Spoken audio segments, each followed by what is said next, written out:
talking with you today.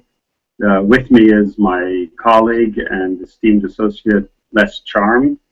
He's a professor at Babson College, and also has a long history as an entrepreneur running businesses, and also has experience as a banker and many other things in the field. So Les Charm, I call him, will be one of the 4 faculty members in the Scalerator, which we're launching on September 19th. And I'd encourage you, if you're an entrepreneur in the general Milwaukee region and you have a driving ambition to grow, you already have some initial sales of at least a few $100,000, please apply for the Scalerator pilot, because I think it's the kind of program that is exactly targeted to help you enter into hypergrowth. Les, as I say, one of the 4 faculty members, and so I've invited him to join us for about 15 minutes just to talk a little bit about his topic. It's called Entrepreneurial Finance, and what you might expect from his session, his 2-day session in the Scalerator. So Les, thank you very much for joining us. Thank you, Dan. And Les, I think, let's start off just asking the question, what does entrepreneurial finance mean from the point of view of someone who has a company, has customers, but really wants to scale it up?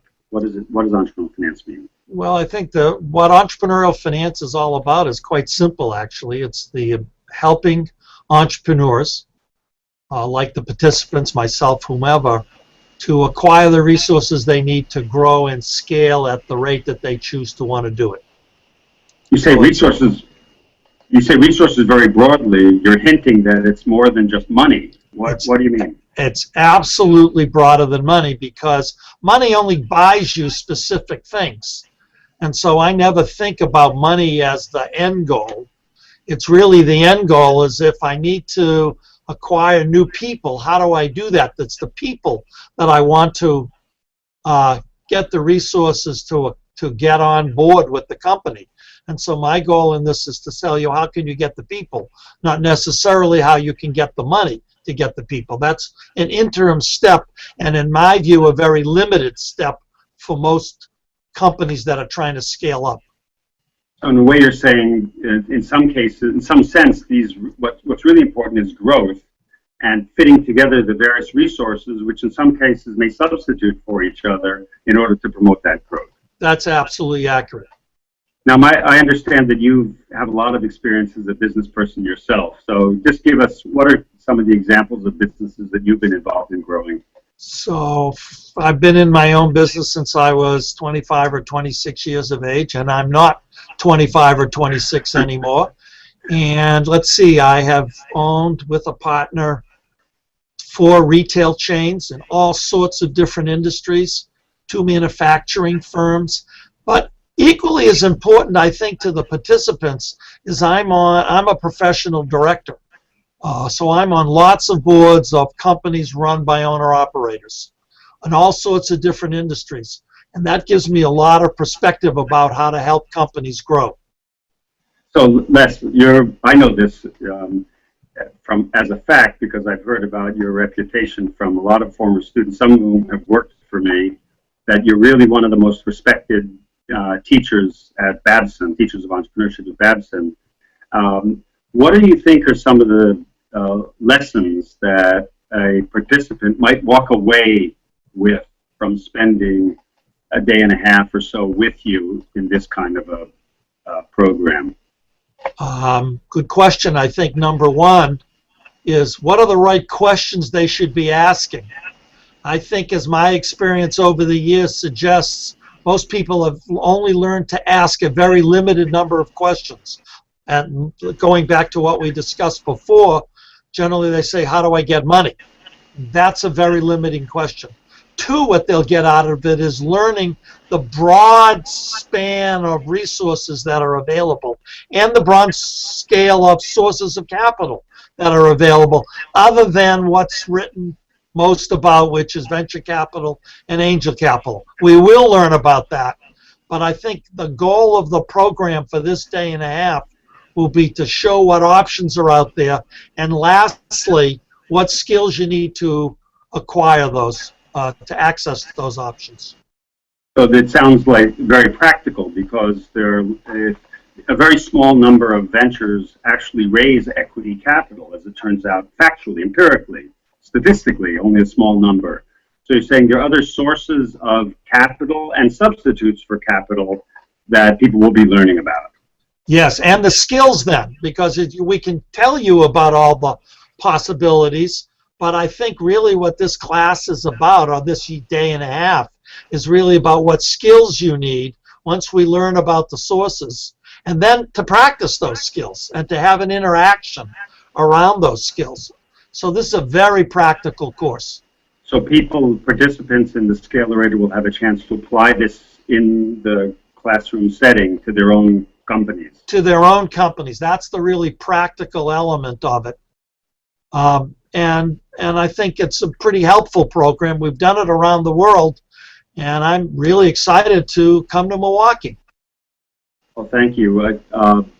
One of the topics that you and I have discussed a number of times, because we have worked a lot together, is the need for entrepreneurs, one of the resources being advice and advisors. Could you say just a word about what people might learn about the use of advisors, coaches, board members from this kind of session? Well, I think the first thing is, because this program is going to be so interactive, that we're going to get, I hope, the participants to learn how to be the old-fashioned, raise your hand and ask questions, because that's the beginning of learning how to take advantage of advisors. That's number one. Number two, because I have that broad skill of being a professional director, I hope they'll learn by the questions and answers what value can be attained by having them around you. Three, we'll talk a lot about how do you get them? How do you bring advisors around you? And lastly, once I have them, what do I do with them? So one of the things that I know from your background, Les, you didn't mention, is you've been a banker. Yes, I have. How is that relevant for entrepreneurs who are growing? Most of them think it's all about venture capital. How is banking relevant? Well, banking is relevant because, number one, it's the largest source of capital for most companies throughout the United States and the world, but let's just talk about the United States. The largest source of capital is banking. So how you find a banker, how you learn about them, and more importantly than all that, how do you talk to your banker, and how do you know when it's ripe, I should say, to talk to that banker. So since it's the largest source of capital, we need to build the skills to deal with them. It's implicit in what you're saying, just as a glimpse of what we'll be doing together in October, end of September, when you do come to Milwaukee, is that entrepreneurs make a lot of mistakes in the way they talk with bankers, or have the mindset that sometimes isn't conducive to effective relationships with bankers. Is that a fair statement? I love that. The second way you said it. They don't have the mindset because they have some incorrect assumptions about what bankers do and what they don't do. And we want to correct those assumptions. Okay, that's great. So Les, I know your time is limited, and of course the reason we have a day and a half together with Les in Milwaukee is because there's a lot more to discuss about all of these topics. I want to remind you all that there'll be 4 day-and-a-half sessions with leading faculty from Babson. There'll be 2 sessions on sales and sales management and marketing, very practical. There'll be a session on entrepreneurial finance broadly conceived, and there'll be a session on organization building. In between, there will be some mentoring sessions and some exercises and homework that people will be asked to do. But this is the kind of program that's designed so that people will be able to continue their day job, so to speak, which entrepreneurs have to continue while they're learning some practical lessons that will help them do that. So with that, Les, I'll thank you. Let me just also thank our partners in the Scale Up Milwaukee project. The project is going very well. We have a number of different components to it that are, the Scalerator is just one of those 6 components. And this is all enabled by American Express Open, by the Wisconsin Economic Development Corporation, the University of Wisconsin at Milwaukee, WIDA, the Mayor's Office, and the Governor's Office, of course, and the Greater Milwaukee Committee. So I want to thank all of the partners for helping Scale Up Milwaukee scale itself up and get off the ground. I think it can make an impact. go to our website, scaleupmilwaukee.org or sumk.com. Take a look. There's increasing amounts of content, links, video hangouts with a lot of you. And one of our mandates is to make this content continually relevant and fresh for all of you. So please have a look. Apply to the Scalerator if it fits you. And again, Les, thank you very much. Maggie, thank you very much. We're going to be signing off now. Thanks. Look forward to seeing you.